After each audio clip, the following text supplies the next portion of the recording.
All right, guys. It's great to be here with you today. I'm so pumped up, excited to be pinch hitting here for my good buddy Jimmy Burgess. And was texting with him earlier today and getting fired up. He's traveling back from out west and really excited. Um, Hosting this is a true treat, and especially to have Andrew here with us today. If you've never seen Andrew present, I think you're in for a really unique experience. He always brings value to people, always shares freely, is just an amazing asset and a huge brand ambassador. And my man is on a high. He just had his first hole in one on Wednesday, and he is stoked and pumped up and ready to bring it for you guys. So, Andrew, let's get started, buddy. Hey, I'm so glad to be here. I'm battling a little cold. I see Deb McCabe in the chat. Brenton Haynes telling me to smile. My friend Felix up in Connecticut said his office was on here. So I wish we were in person, but this will have to do for today. Yeah, absolutely. So we're gonna do some work today. We're gonna talk about some critical systems, how to operate with systems, how to really think about your systems. So Andrew, why don't you get us started and really talk about the mindset that it takes to make the purposeful decision to run your business in a systematic way. Yeah. So this was the topic of our talk in Omaha. And after being in the business for 14, 15 years, we've had a decent amount of success. What I realized was I was really lacking in the systems department. You hear that word a lot. Everyone's got to have systems, and what does Yeah, that even absolutely. mean? And how do I put it into place? And I found an operator, an operations person to come into our business who is very gifted and talented, and she's changed kind of all of our systems. And I didn't quite wrap my head around it until the process was happening. And now we have a much more dialed in process for how we're working with buyers, working with sellers, and kind of wrapping up the whole everything that goes into transacting real estate at a high level. As you all know, there's kind of a lot that goes into it, from getting a lead, following up with a lead, getting them under contract, inspections, you know the drill. So we've systemized that, and we thought it would be helpful to kind of define what does that mean to have a system. And really, it's no good without a framework, which we'll go into, and some accountability. But the mindset is this, Rod, which is you have to commit to operating the business in a fashion that's going to suit you and your team. I don't care if you're a solo agent, small team, big team. If you're not clear on what you're trying to accomplish at a high level, you're just going to kind of ebb and flow, and you can be successful doing that. I mean, that's what I was doing. Right. I mean, I know when we first met, you were killing it, but I got the feeling you were killing it based on a lot of energy, a lot of hard work, your natural skill set, but maybe not as repeatable and scalable as you'd like. And so I really awesome to hear you talk about this. Yeah, and it's like what we were talking about, Rod, which is people don't think they're ready to get an assistant or ready to implement the company's CRM or leverage some resources. They're personally not ready. Ready is not a feeling, it's a decision. You have to decide. So my challenge for you over this hour that we're going to spend together is you have to ask yourself, what decision do you need to make? And it could be anything. Because look, this business doesn't happen in a day. You're not going to implement 20 systems this quarter and 10x your business. But it's that little stuff every day. I know this is cliche and you've heard it before, but it's true. What can you implement today? What little thing can you implement today? Then systemize it, put a little framework around it, add some accountability, and you're off and running. That's a great approach, and I love that whole circle that you and Riley talked about out in Omaha, where you start with a system or a tool, as we talked about the other day. Right. You add the framework around it, so the way one agent or team might use, give it a name, Boomtown or Follow Up Boss, versus how somebody else uses it. That's how the framework gets into play, and then you're really going to then what's the process to hold everyone accountable to that framework. So really thoughtful way that you guys have sat down and thought about this. Um, why don't you talk a little bit about some of the things that you guys have in place, the systems and the tools, and then the systems and frameworks that you have to run your team at the Sure Group. Yeah, Sam, why don't we actually, you know what? Let me share my screen. because it's kind of helpful to go through it like this. Okay. Can you guys see that in the chat? You guys see that slide with me and my Yeah, we got you. Yeah, we got it up. amazing director of growth here? So a system, what we define is like, hey, it's just any tool. Like, your CRM system is just a piece of technology. We look at these systems, these are just tools that you can use, but they're no good unless you have a framework and accountability. So that's how we defined it. And this, I'm getting all this from my operations manager. She was teaching me, and then I've been able to share it with some other folks. It's just a process that's going to help us make us more efficient, more effective, sell more homes, right? So before we dive into the systems, this is important. You don't implement anything into your business unless it checks one of these boxes. Okay? Is it going to make me more money? That's an easy one. Is it going to decrease costs? I'm big on that. I'm big on decreasing costs as the team leader. I know my agents don't want to hear that all the time, but I don't like to waste money. Okay? I like to make it, but we all know it's not how much you make, it's how much you keep. So we're not doing this for fun. We're not running a charity here in our day-to-day business. And then third, hey, does it make our life better? Does it increase joy? That's a good enough reason to implement a system, okay? And then does it take some stress out of your life? If you can implement something that does one of those four things, you're gonna be in a pretty good place, okay? So this, to Rod, to answer your question, we're running all kinds of systems. Here's a good little snapshot. Okay, in the chat, people are saying they're not seeing anything. Rod, you can see this, right? Is this good? I can see it. Yep. Okay. Does nobody else? I think Pamela might have had an issue, but okay, you're good. Jen says Okay. we're good. Yeah. We're good. We're good. All right. We're Perfect. Gucci. Yeah. So this is a slide that shows your main systems. Yes. So talk through quickly, just a quick over. What business problem are you tackling with each one of these things? Because you're running a large team, massive production. We really want to make this relevant though for somebody who doesn't have any systems in place at all right now, who are starting from scratch. Maybe they're an agent who's growing in the business and hitting the point where to scale beyond this, they've got to start adding some processes, some systems. Maybe they want to get some time back. Maybe they want to get increase their joy, as you said, Yes. decrease their stress. So talk a little bit about which each one of these things does, and then let's dive into maybe some advice on where to get started. Yeah, sure. So, I mean, we could spend all day on these systems. I'll run through them real quick. Bold Trail was Boomtown. So that is a CRM. Now, keep in mind, here at BHHS, and I know most of the viewers watching are with a BHHS network somewhere, you have these for free. And some of you guys don't even know that. Shame on you. Every single one of these systems, you have something comparable already free to you, but you haven't decided to use it. But Bold Trail is just a CRM system, a front-facing website. And by the way, if you guys have any questions on any of these, I got affiliate links and crazy discounts on all this stuff. Because we go around and we talk. I'm a big proponent of these because we actually use it and we use them at a high level. Slack is our internal communication. This is big. External communication to clients in the outside world, that's text, that's email, it's phone calls. When you're communicating within your team, it's nice to have a different channel for that. Internal communication, Slack, awesome. Google Sites, we'll share a couple slides on that. If you're on Google, you can kind of have your whole intranet with all your team systems and frameworks and training and rosters on a Google site. We can talk more about that. Rooster is an app and a IDX feed you can embed on your website that's crazy amounts of AI, crazy amounts of tech, follow-up systems. Fellow, I'm sure you guys have heard of Fellow. We're generating a lot of sellers with Fellow. It's a seller lead generation platform, pretty intense, but pretty awesome.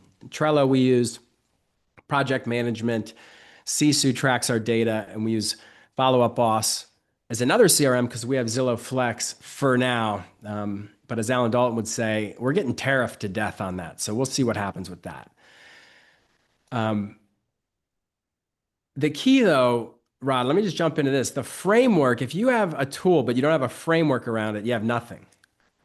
A framework is how you're going to use it. Because you'll have CRMs.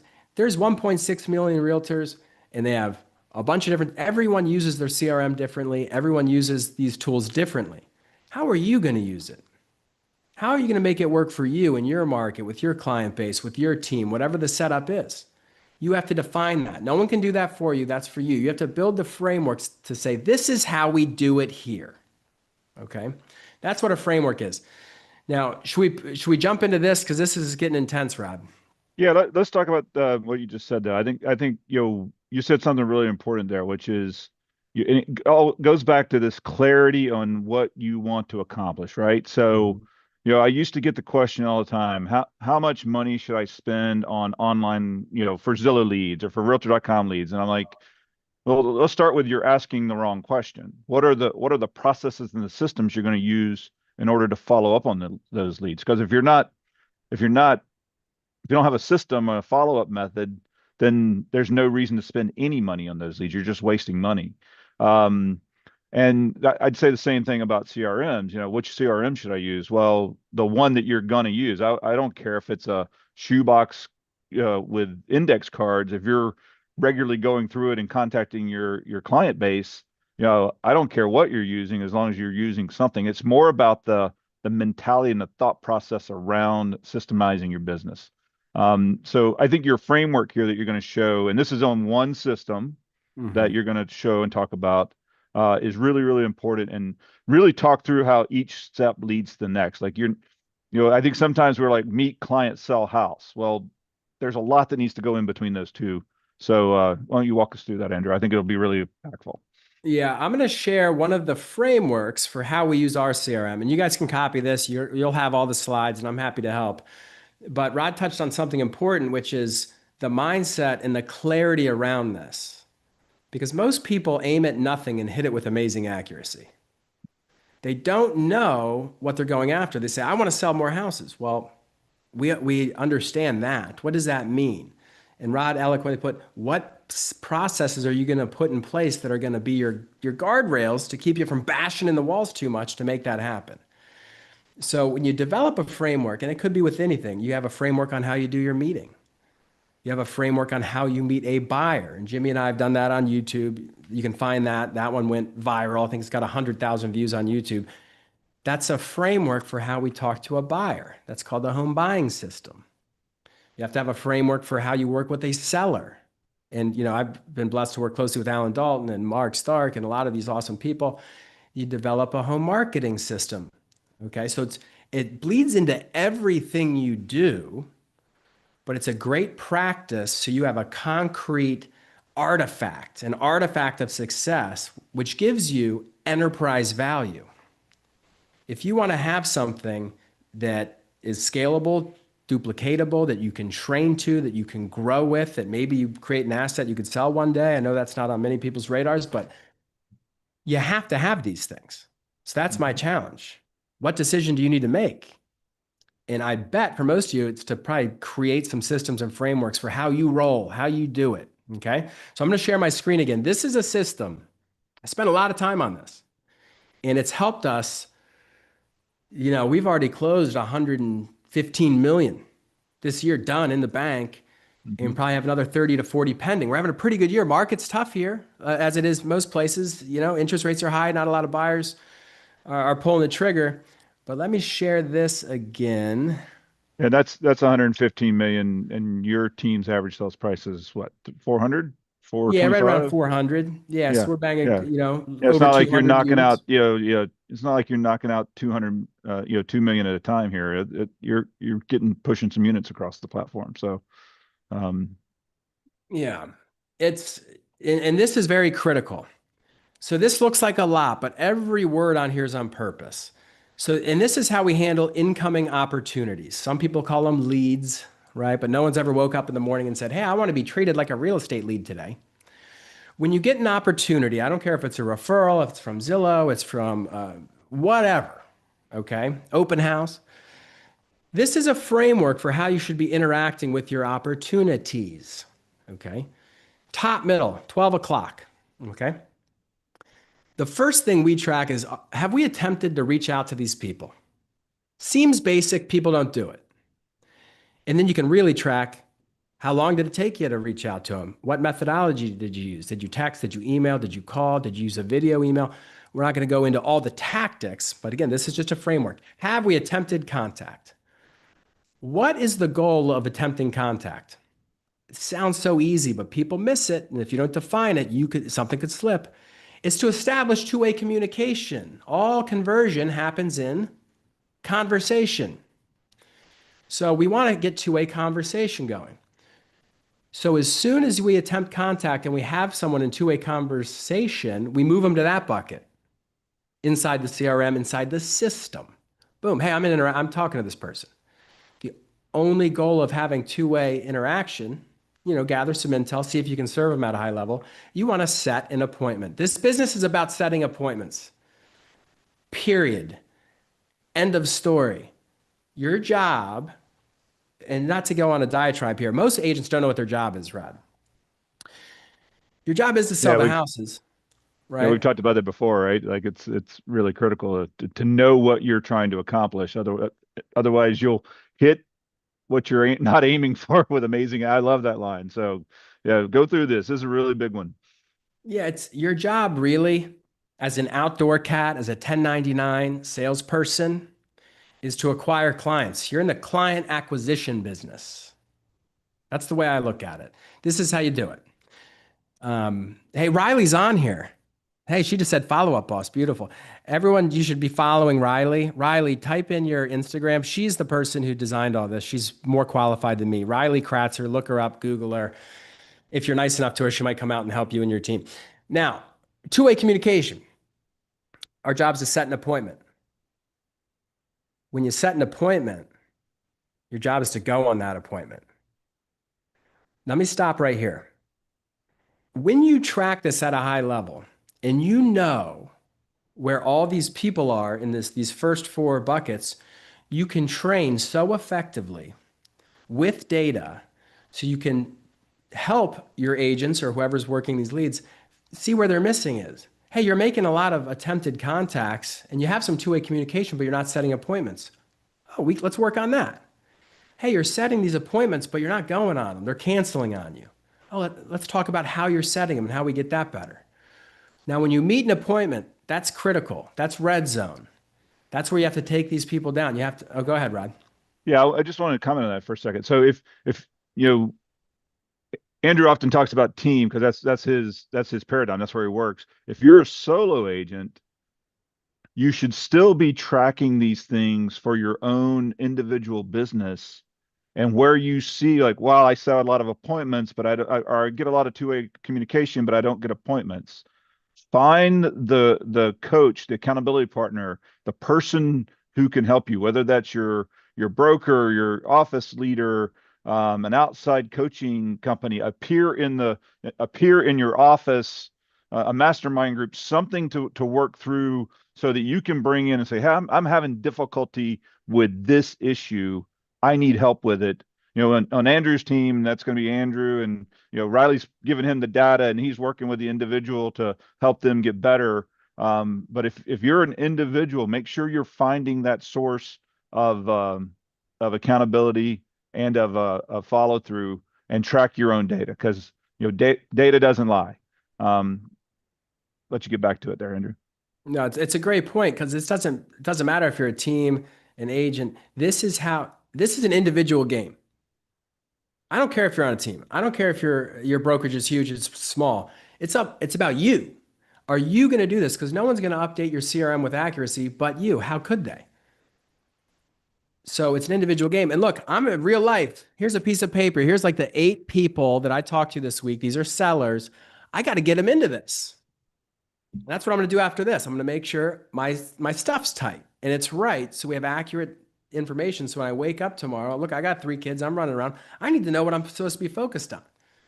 But that appointment met, when you meet that appointment, these people are either going to be hot, like, hey, these people are going to transact. They're going to be, hey, they're 6 months out, cool, totally want to serve them at a high level and understand where they are in the process. Or there may be, I'm going to watch these people. They're kind of looky-loos. I set an appointment. We met them. Awesome. Never don't get face-to-face based on time frame, in my opinion. You meet the appointment, and then you tag them. Are they hot? Are they nurture? Are they watch? When you meet an appointment, your goal is to get them to sign on and work with you. Now that's the magic from appointment met to signed. And that's not the topic for today, but that's where you have to be so unconsciously competent about your value proposition and how you can serve people at a high value. What we all heard over the last couple of years, we have to show more value on the buy side. Oh, the commission's not guaranteed and this and that. Good, good. Because if you can't demonstrate value on how you can serve somebody, why would they work with you? And that's a good challenge for us. I thought that was a great challenge for our industry to say, yeah, here's how we serve people. Look, I'll help you get a better mortgage rate. I'll help you understand the market. I can help you uncover and unlock inventory. I'm well versed with the new builders going around. I can gather information at a high level and structure an offer that's going to win, because every good agent knows you get paid in direct proportion to the information you gather, not the information you give. These are little lines you can say to a buyer, and that's in that piece. Then once they're signed, you're either going to list them if you're working with sellers, or you're working with them as a buyer. They're signed buyer's agency, and you get them to pending, you get them to closed. Now, what about all the people in my database that aren't actively looking? Maybe they're past clients. Over here in the top right, you have a past client bucket. You have a whole system inside the past clients. Here's how I'm interacting with them. Here's how I'm staying in touch. Here's how I'm automating some follow-up to make sure they're updated on their home value, on what's going on in the neighborhood. What if it's trash? A lead comes in, they don't want to talk. Boom, trash, fine. And then your past clients, they don't have to be in one of these stages of nurture, hot, watch. So every person in our database, and Riley can fact check me on this, but we have about 50,000. And we threw away about 20,000. And that's because we've been getting leads for decades. Doesn't matter. You have 200. It's even better, honestly, if you have less people in here, you get it accurate. You get something like this going, you'll know where every person you're communicating with is. And then you're going to be able to sell a lot of homes. Key point, you don't have to do this to sell real estate, as you damn well know. If you want to be a referral person, if you want to do a deal a month, 2 deals a month, and I'm not judging because it's all about clarity. If you want to make 100K, 1 deal a month, awesome. You probably don't need to do it. It would still help you a lot. It would make your life less stressful, probably more joyful. You don't have to do this, but if you want to sell real estate at a high level and enjoy the fruits of what this business truly offers, that so few actually get because they're not committed, then you need something like this. And that's just one. That's one framework on one system. So that's super key. So talk a little bit about that. So let's say we've got the mindset, we're ready to make the commitment, we're ready to move forward. I don't have any systems in place. I've been working on accident. I don't got nothing. What's the first system that you would embrace and drive towards for somebody who's just starting to work out this way? That's a really good question. And everyone's not the same. So I'm not going to pretend this is a vacuum, but I'll just tell you what I would think. Real estate agents who haven't quite adapted that systemized business-like philosophy yet, and it is overwhelming because look, when you're a real estate agent, you also have to know how to do all the contracts, all the paperwork, how to be a realtor. And you have to know that, but that's table stakes. The first thing I'd commit to, assuming you know this, hey, I'm not going to put anyone in legal jeopardy. Okay, let's do that. Your brokers will appreciate that too, guys. Yeah, I mean, and look, most brokers have amazing training. I haven't met a Berkshire Hathaway operation that doesn't have a pretty well-versed ramp up period and some basic training to make sure you're not going to get yourself in trouble. Yeah. But the first thing I would do is I would figure out how to communicate with the clients being a salesperson before I even did any of the systemized. Because what's the point of doing a bunch of marketing and putting all these systems in place that when I do meet somebody, when I talk to them on the phone, when I'm out living life and real estate comes up, how good am I at that? That's step one. If you understand your job is client acquisition and no one's coming to save you, you can either take full responsibility for your ability to acquire clients, or you can complain about whatever it is people complain about: interest rates, market, no one came to my open house, this training sucks, where's my systems, where's my tools, who's going to come do this for me. That's not what winners do. I always like to say, Rod, there's three types of people. There's winners, they expect to win and most often do. There's losers, they expect to lose and most often do. And the third, most insidious, is the at leasters. At least I'm doing more than him. Well, at least I have a couple deals going. You don't want to be in that bucket. So the first thing I do is say, how good am I at talking to a buyer? How good am I at talking to a seller? If a seller was there and I got invited to a meeting today and the seller's going to be there with their attorney and their parents, ooh, I'm 100% taking that down. Until you get there, you don't really need any systems because it's just going to systemize your ability to mess it up. Yeah, that's a great point. There's an old adage that the worst thing in the world that a bad restaurant can have is a great marketing plan. Because Exactly. because if everybody finds out you're a bad restaurant, and then they're never coming back. So you don't want to build the the lead flow and the follow up and all that stuff until you get your core skill down. That's a great piece of advice. So that's the first thing I would do, and that's a lifelong process. It It's never not stops, right? right. Always getting better. Always getting better. Like, but you have to have what I call the minimum effective dose, is a pharmacology term. My parents are pharmacists, which is, can I be effective? If I do this, is my input going to lead to the output I want? You're always working on it, but if you're confident with that, you'll be confident enough to instill these systems. You'll say, hell yeah, I want to talk to more people. Oh God, yeah, I want to go on more appointments. Yep. I do find when the market gets tough, leads come in and people are beating. Oh God, this guy wants to see 3 houses tonight, and he's probably not going to buy one. And I got to drive around. One of the showing, they already have an offer on one. That is, you're killing yourself. Yeah. So that's the key. If you have confidence, you'll be good at that. But then to answer the question legitimately would be, you need to work the CRM. If you don't know, and again, like Rod said, there's people on my team that don't use this.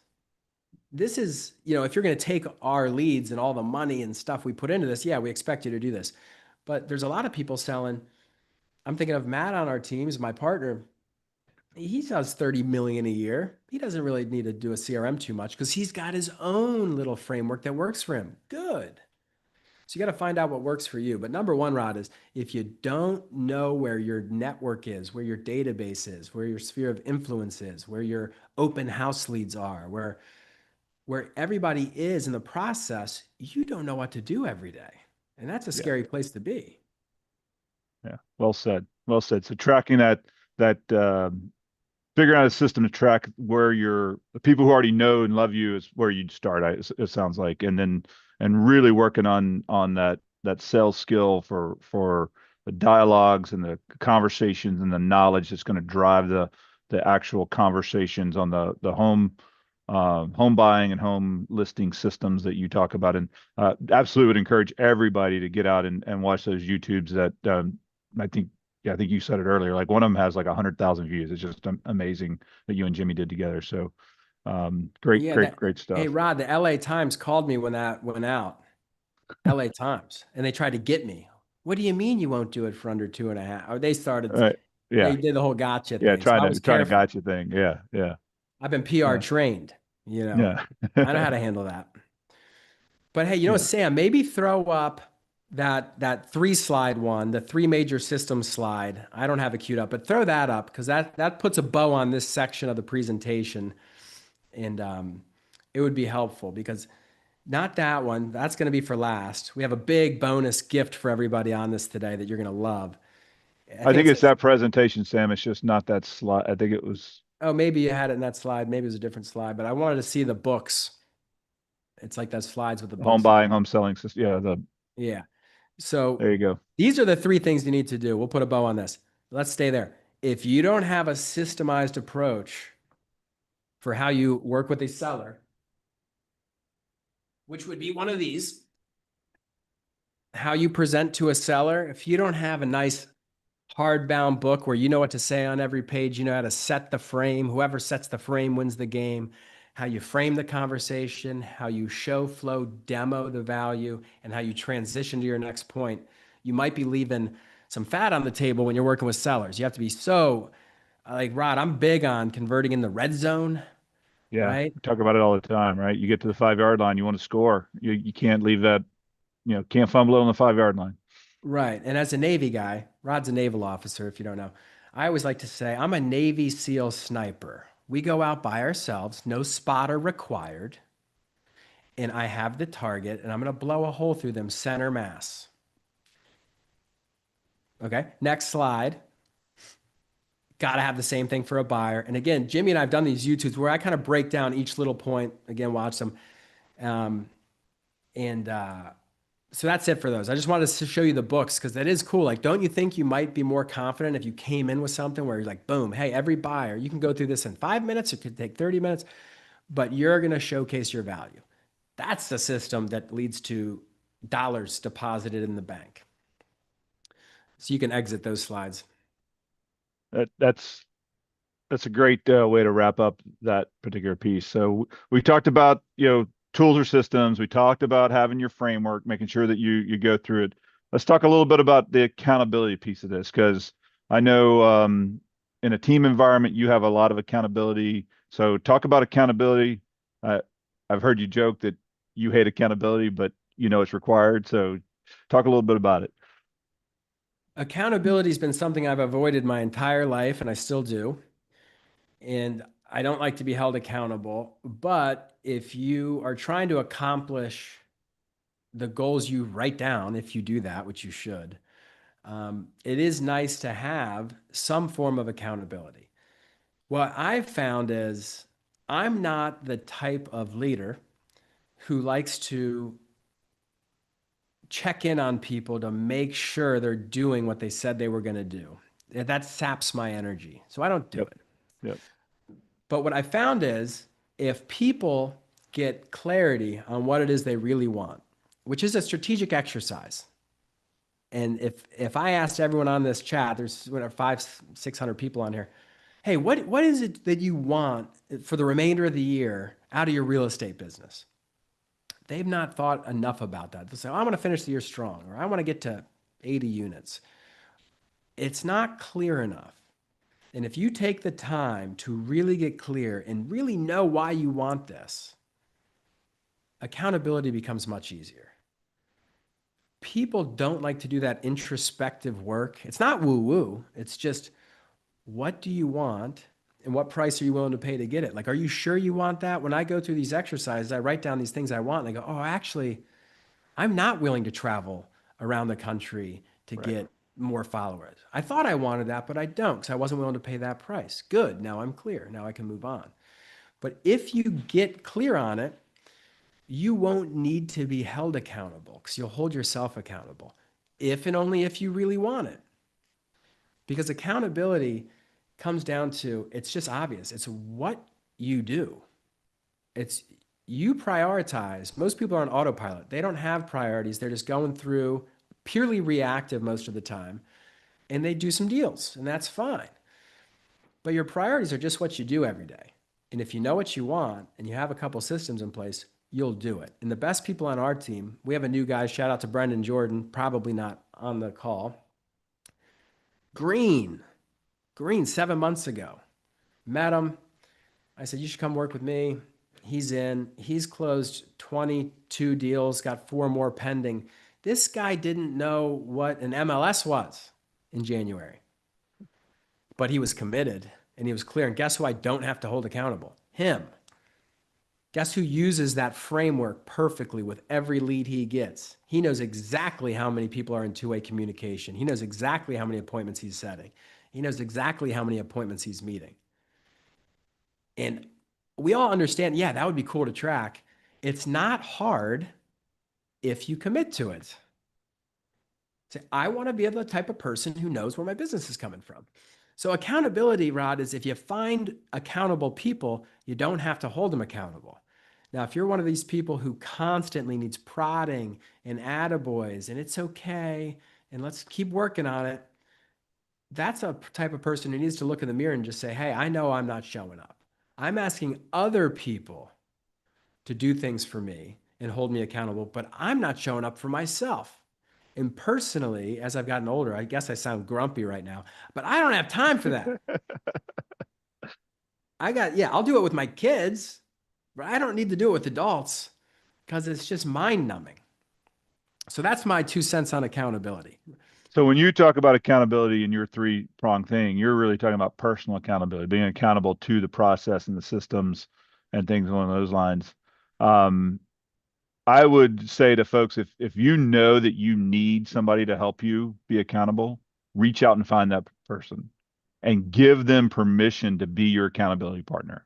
Um, People who work for me often come in and they'll say, "I'm sorry to bug you, but we needed this done and we're waiting for you." I'm like, anytime I'm holding you up, you absolutely hold me accountable to the commitments we've made together, and you have my complete permission to hold my feet to the fire because there's no way I accomplish as much as I can if I don't have a team behind me that is doing the things that they do. And when I'm holding them up, then I'm holding up the organization. So I'm a big believer in give other people that permission and then absolutely be responsive to it when you get held accountable, because that's really, really powerful when you can build that kind of relationship with somebody. And that can be, again, your office manager, your broker, your office partner in the same that you share an office with, your team leader, whoever it is. If you need to build that accountability muscle, find somebody to work with and make them part of your process on holding yourself accountable, because I think it is a learned skill for a lot of people. And it's really, really, really good stuff to get into your process. There's an adage, if you show me how you spend your time, I'll tell you what your priorities are, because that's absolutely the truth. If you say you want to sell 100 million in real estate and you're spending your time and not working on real estate, then it's not a priority for you. Um, so great stuff there on accountability, Andrew. Well, Rod, one more Um, thing on accountability. And with our system, with the system, the framework, and the accountability, and how kind of operationalizing it, because Riley was such a gift to me because she knows I'm not the accountability guy. But when you create a system and a framework, the system and the data hold the people accountable. right, So I just have to be accountable to the system, not to the people. So right, there's no lying. It's like, hey, you're not doing it or you're doing it. right, We just know the system holds the people accountable as long as they buy in. And we didn't go through all the slides, but there's a way to roll something like this out to make sure it sticks. But the accountability is baked in when you have a system and a framework, like that lead chart. You guys cool with this? Do you think this is a good plan? We held that up in front of every one of our agents. Says, you want to tweak this? Because we feel like this is the way we make sure we're not going to miss. right. And we got some feedback, and they said, yes, I'm in. Okay, you're bought into this? You want to commit to Yeah, this? Awesome. So when you don't do it, I just say, Rod, remember, how come you're not doing it? Is it you don't think it's important or you just don't care? That I gave them an option. They're both wrong answers. You're trapped. Why aren't you doing it? right. So that's the accountability piece in a nutshell. You should have systems that hold your people accountable versus you constantly having to hold people accountable. Yeah. Great advice. Great advice. Um, couple of really cool points there. You incorporated the input of others, so it increases their buy-in. But I think more importantly is you bought in as the leader. You bought in and drove it. It'd be really easy to hire somebody like Riley to come in and run your team, or help you run your team. But if you don't buy in and somebody's walking to you and saying, well, I don't want to really do that, and you're not supporting the structure you've built, then the whole thing's going to collapse, right? So the leader has to also be completely bought in, if you're working in a team or brokerage type environment. So really, really good stuff there, Andrew. Hey, look, Riley just commented that part, Rod. That's the key point of all of it. Because Yeah, if you want to lead people, and this could be leading your clients, not to be like beat the team thing to death, people will never follow someone who they don't feel like they can learn from. And I would never ask somebody to do something I'm not willing to do. So, like when you design a system for a buyer, reverse engineer. This is what I'd want to hear if I was a buyer. How are you going to save me money? How are you going to educate me? How are you going to make sure I get what I want at the lowest possible price? Same thing for a seller. If I was a seller, I'd want to know exactly how this process goes on a timeline with what you're going to do every step of the way to maximize my equity. Same thing with the lead follow-up. But you have to do it yourself. If I wasn't doing it, why would they listen to me? Exactly. Exactly. You're setting an example right out of the gate. So that's really powerful stuff. So we're at about 11:44 here. I don't know if there's I'm trying to think through our conversation and prep. Is there anything else that we had talked about that you want to make sure we hit? Well, we have a couple more minutes. I'll share this, and then we can wrap. Maybe I'll just go for 5 minutes, and then we'll do some We 10-minute do some Q and Q&A. A. Yeah, yeah, do some Q&A at the end. Yeah, Yeah, we got a fire couple some of questions. Q&A. So fire some questions in that Q&A box, guys, down at the bottom of your Zoom, and we'll get them answered here. So, like these slides, Rod. Remember from Omaha? I'll skip through some of these. One of the things that every, I'd say, broker, team, manager should have is an internal resource. We do this on Google Sites, so this is remarkably easy to create. Again, Riley did all this for us. We have everything on an internal website. Here's all of our team systems. Here's our frameworks. Here's our marketing. Here's our preferred partners. Here's how we onboard. Here's how we train. That's just a side note. Write down Google Sites. If you have Google or Gmail, you have access to this. Just like when you click the button and your calendar shows up and your Gmail shows up, there's something called Sites. You can build this. This has been very, very valuable to us. Let me go back this way. Unspoken expectations become premeditated resentments. I love that quote. I You love got that to get the quote. buy-in. You Yeah, got to get the buy-in. You can't get mad at someone. Write this down. Guys, eyes up here. Write this down. You can't get mad at somebody for doing something you didn't tell them they couldn't do. I live by that. That goes for my buyer clients. It goes for my seller clients. It goes for the agents. It goes for my wife. I can't get mad at her if I didn't tell her that's not what I didn't want to have happen. Most people don't set the expectations. It's the most important skill. We talked about clarity. Hey, Riley, if you're still love it. watching, Love this too. she's like my protective armor because it's not me saying it, it's the data. We know how many calls you made. We know how many appointments you went on. We know how many homes you sold. Don't get mad at me. I'm trying to help you. I'll train you up. So, follow me on Instagram. I'll leave that up for a second. Follow me on Instagram. I'll leave that up for a second.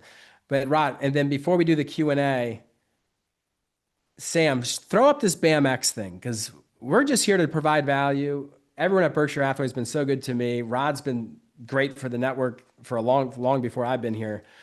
But I wanted to come up with something. I told Jimmy, I want to give these people something that they can actually use for free. That QR code right there is a link to BAMX. Everyone on our team is on BAMX. BAMX is a school community. It's free for 7 days. You sign up, you get it free for 7 days, then you can bail. There's about 30 to 40 really intense online courses in there. All my listing stuff's in there, kind of how I do social media is in there. But other agents outside of our network drop in some of their best stuff. And they give you every template. They tell you exactly what to say on social media every day with here's the headline, here's the template you should use, here's how to post it on Instagram. And the thing that I think is arguably one of the most valuable here is they do live role plays on how to handle objections, how to win the listing, how to talk to a seller who needs a price adjustment, real life stuff. They do it with top agents around the country every week, and you can just watch them. And if you want to get better on that lifelong process of becoming unconsciously competent, this to me is one of the best platforms. And I think after 7 days, it's like $100 a month, or you cancel it if you don't want it. But it's never ending value in that community. So you can take it off. But it's kind of a no-brainer, that BAMX. I'll put it in the chat too. Here's a link. I'll put it 3 times. But you can ditch that slide there, Sam, and then Rod, if there's Q&A, how do we see that? We got a few questions here. So the home selling and buying books, do you leave the hard copy with the client after you meet, or do you provide electronic versions? How does that work on your home buying and selling systems? That's a really good question. I never leave this. This is for me. This is It's an not for you internal to sell. document for you to drive how you do business. Yep. This is beautiful. Starts with our proven track record of success. Rod, can I tell you a little bit on how we can plug you into our proven track record of success? I want to say that, but this is just makes it easy. Look, I got Home Sale Realty in there, Rod. Boom, Home Sale, our brokerage. Our brokerage sells a home every 52 minutes. What's up? Yeah. No, I'm not leaving this. I don't leave the home seller situation, but I draw. And if you've seen any of my stuff before, this is for me. This is a guide. They want it. Trust me, they want it. They can't have it.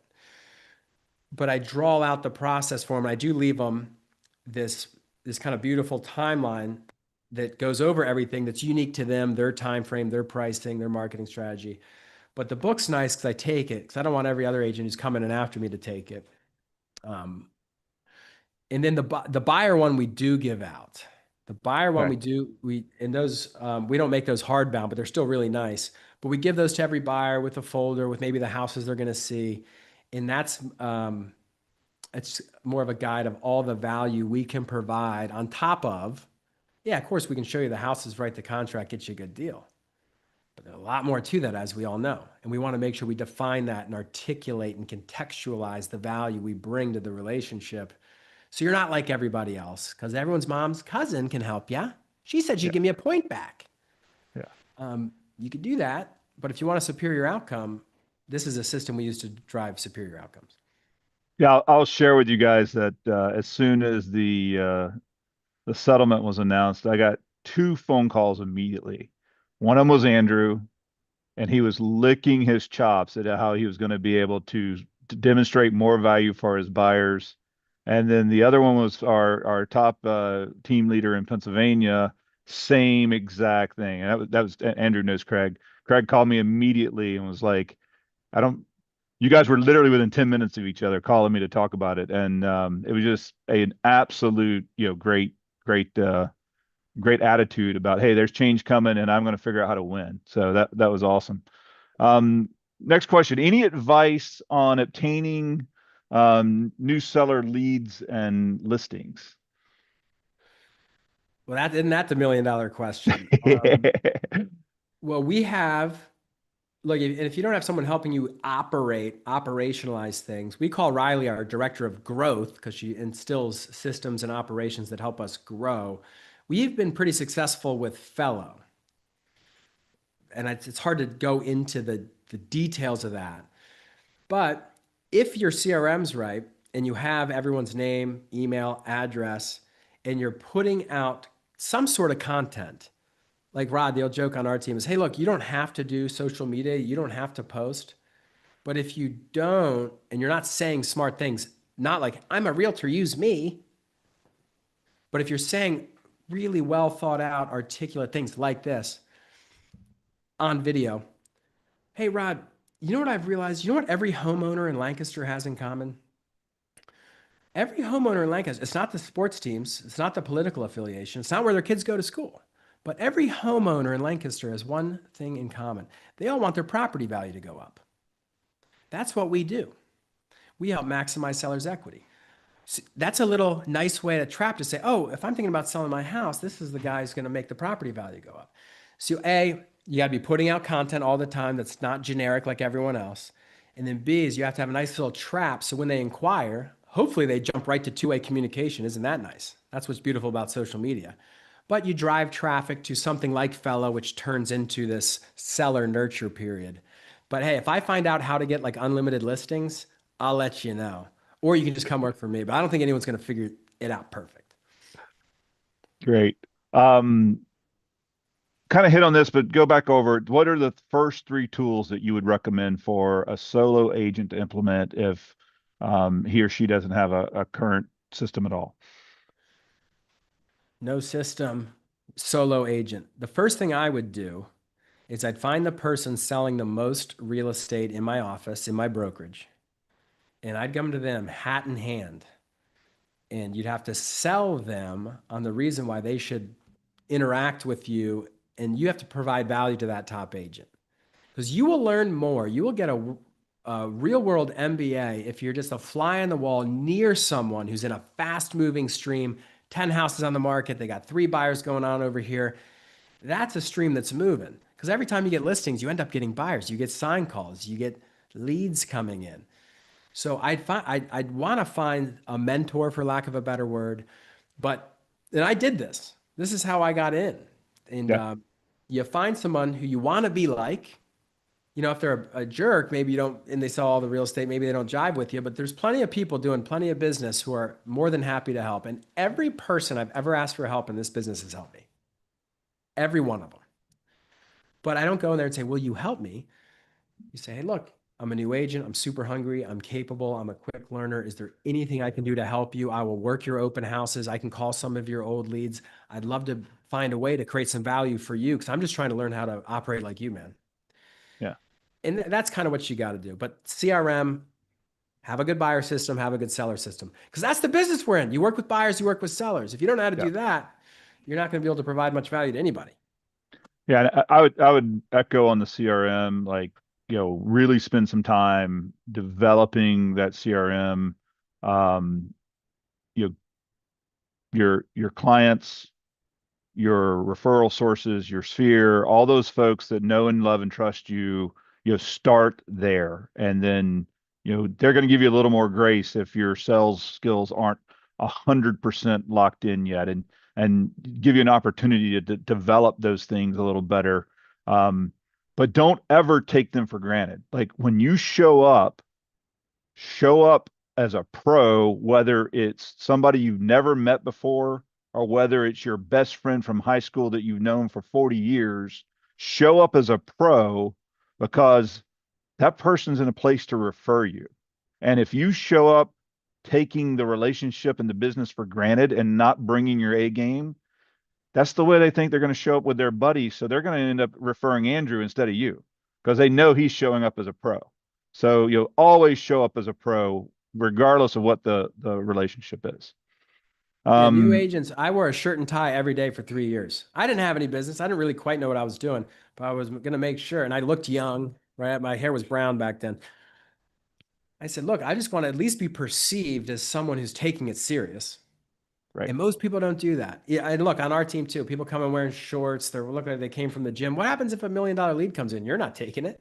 What do you right, expect to do today? You got to wake up every day expecting, I expect to meet a seller today. I don't have it booked yet. I expect it to happen though, and I'll be ready. yeah, yeah, So great stuff. Um, got one. I meet buyers at open houses, and I think I'm good in relating to them and showing them my wealth of knowledge, but can't seem to land them um, after constant communication with them. Any ideas? I have a whole training on open houses. So I was a new home sales rep. That's how I got into real estate. I'll spare you that long story, but I was a professional open house. It's a great story though. Sometimes if you ever get the chance to sit and talk to Andrew about his experience there, it really it's where a lot of this sales skills I think got really honed is in that role. So sorry to interrupt, but keep going, Andrew.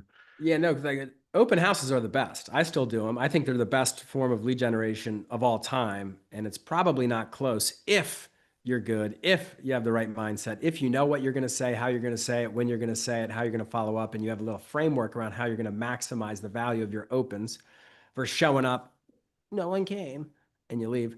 Even when no one comes, open houses are productive. But so to answer that question, if you're not landing them, even after constant communication, you haven't, that person, that client, that group, that family, you haven't made them feel like you're their person.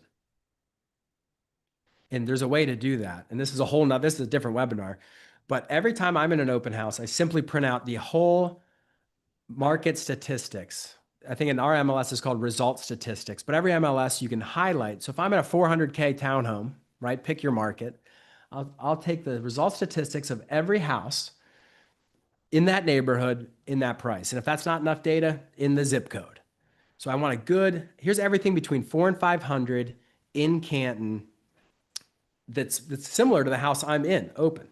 And you'd say something like this. Has anyone went over the market dynamics with you between 4 and 500 in this market? They'll always say no. You flip it out and say, right now there's 18 homes on the market. Here's the average days on market, 17. These 7 are pending.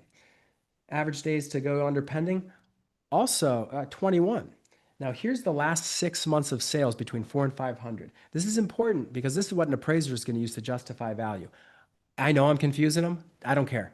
You say, look, list to sales price ratio, 98%, days on market, 24. Most of these homes are going to sell in 24 days. You can expect to get a 2% discount if you're meeting the market average. But I have a little system in place that we can probably beat that. Do you want to schedule a time to go over that, or you just kind of look at? If you hammer that and you're writing and you're highlighting a couple things on these sheets, they won't leave you alone because no one talks to them like that. Yeah. I'm going to talk to you like an adult. Hey, if you're serious about buying, you got to know these things. You have to understand the relationship between actives, pendings, and solds. Has anyone went over how to win in this market, in this micro market? Oh, they haven't? Oh, we should schedule some time. And then I cut them loose. They want to keep, and if they're the only one there, you can dive into it. Then I say, hey, take a look around. I'm telling you, they'll follow you around. They want that. Yeah. All right, so we're just hit the hour. So we're gonna guys, thank you for joining. We're Andrew and I are gonna stay on. We're gonna work through the questions. Um, so feel free to stay on. But if you want to jump, totally understand. Want to be respectful of everyone's time, and I know it's leading into a holiday weekend, and there's a lot of real estate to go sell. Some markets are hot. We're seeing some good numbers come in for prospective September closing. So really excited about some good stuff going on. Hey, Rod, you know what I just told Eric? Eric Simon, who owns BAMX, I just told him I'm going to put all my open house training in there. That's something that's missing. I took that for granted. I have a Okay, whole hour-long thing on how to do that right. that's awesome. That's awesome. Um, so you got on here. Can you share more about your buyer seller books? What content's in them? I think with that, I think maybe going and watching those webinars that you and Jimmy did that dove deep into those instead of spending a couple of minutes on them, probably worth the time to go and look at those YouTube videos, right? Well, that buyer and seller thing, I kind of hold it close to my. I mean, everyone's seen it. I'm happy to present it, but what I actually have is I have the book that you can print out in any number of ways, but then I have a study guide, which is exactly the words to use. Because that's important. It's you have to say things that, again, beginning with the end in mind is all we want them to is to have a feeling.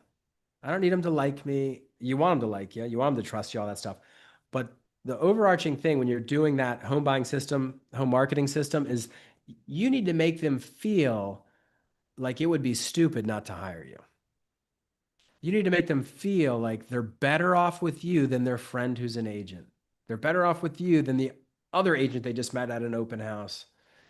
And that's the game. There's a way to do it. And it's about what you say, but also really about how you say it and with confidence and conviction. But that's like a sales thing.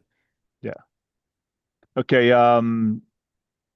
Do you always give a range for price when I'm assuming this is meaning at a marketing appointment.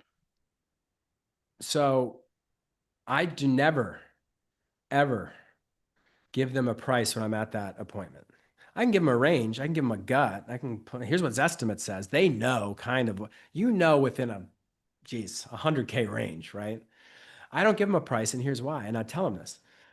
I say pricing the property is a strategic exercise. And there's strategies around pricing. And I hit them with the 3 strategies. This is all in the home marketing system, whereas we can be aspirational in our pricing by pricing it above what an appraiser might look at. You can price it right at this perceived market value, which is in line with the comps. And I kind of poo-poo that word because other agents say it. Anytime your competition saying something, you got to find a way to spin that. Or you can do this kind of event pricing where it's a little bit below the perceived market value. And I have all the data that shows if we price it there, we'll end up getting multiple offers and getting over 100% list to sales price ratio. I'm here to provide advice and perspective. You're the president, I'm the VP. I'm going to give you 3 pricing strategies and make my recommendation after I study the market. Because you know what, Rob? I don't gamble with my client's equity. I didn't come here pretending to know what your house is worth, but now I do. And you gave me this beautiful tour. So tonight, I'm going to send you an email with the full breakdown. See, what they're saying is, I trust this guy. I don't even have him sign anything at the listing appointment. And there's schools of thought on all that. No right or wrong way. But it's just how I do it. And it works because I'm establishing trust and I'm showing them I'm taking this seriously. I'm not just going to pick a number because I don't know how high I can get it. You don't think a seller wants to hear that? Yeah, Vince and I have been talking a little bit. I reminded him of something he taught me years ago, which is money flows to the difference.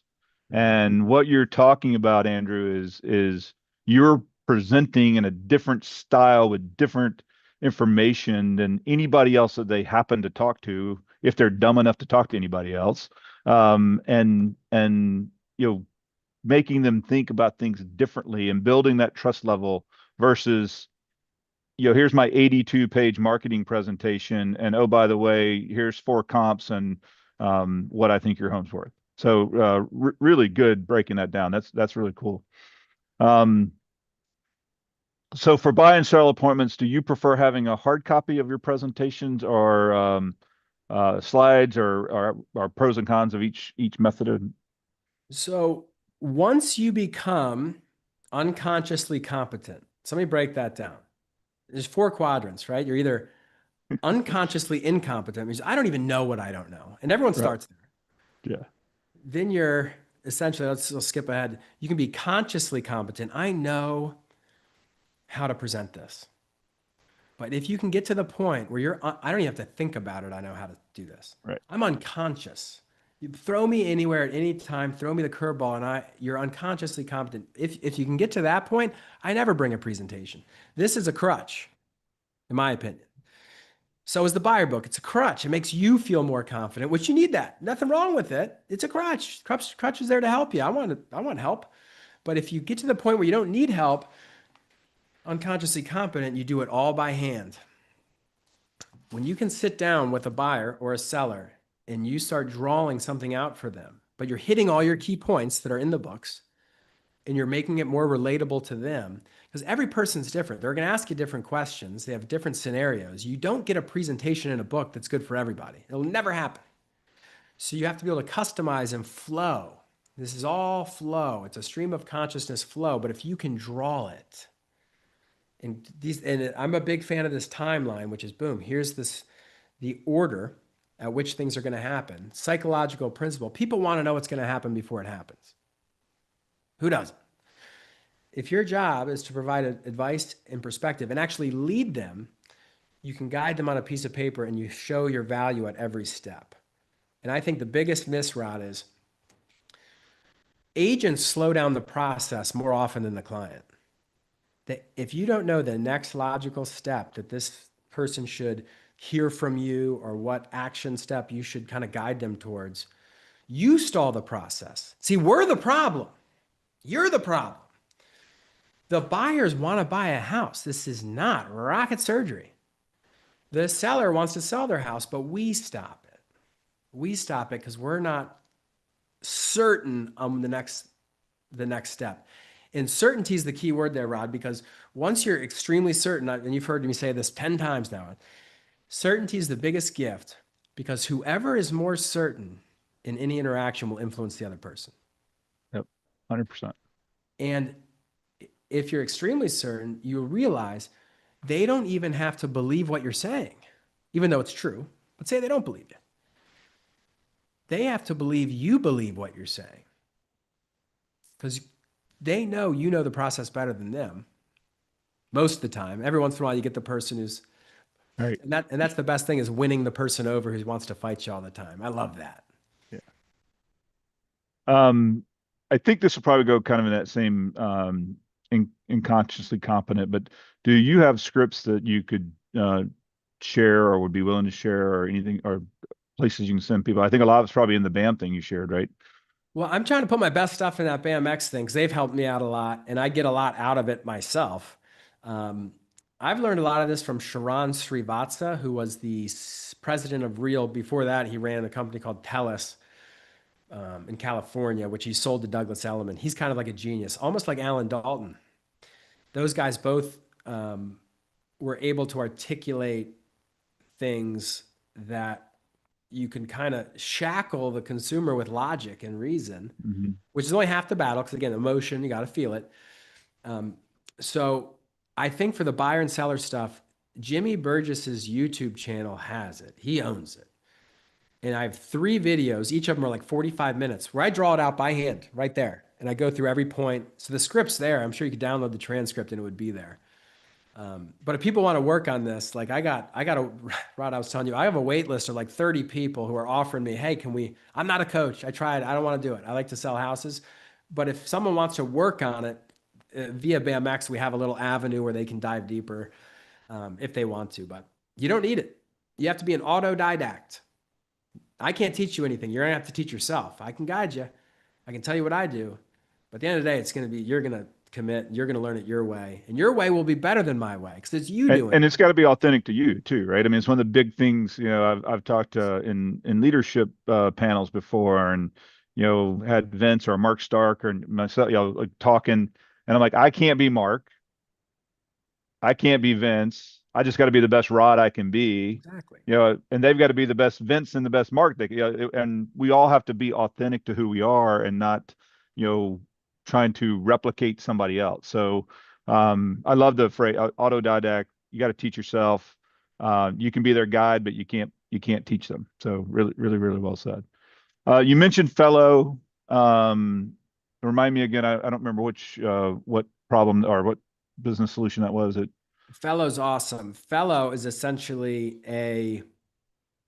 it's like a website. It's like a landing page. It bakes in with anything you're using. You can send people to your Fellow, and it's beautiful at capturing people's addresses.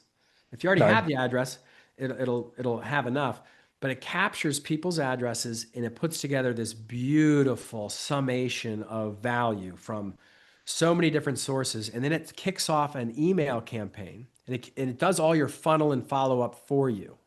Very powerful, pretty expensive, very powerful. And then you see the hand raisers. Like we get leads coming on a fellow that says, hey, yep, I want you to come to my house.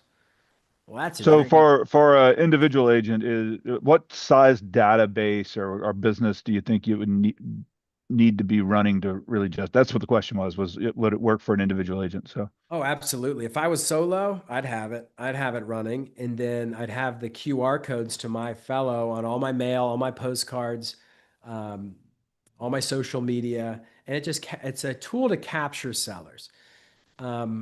It used to be less expensive.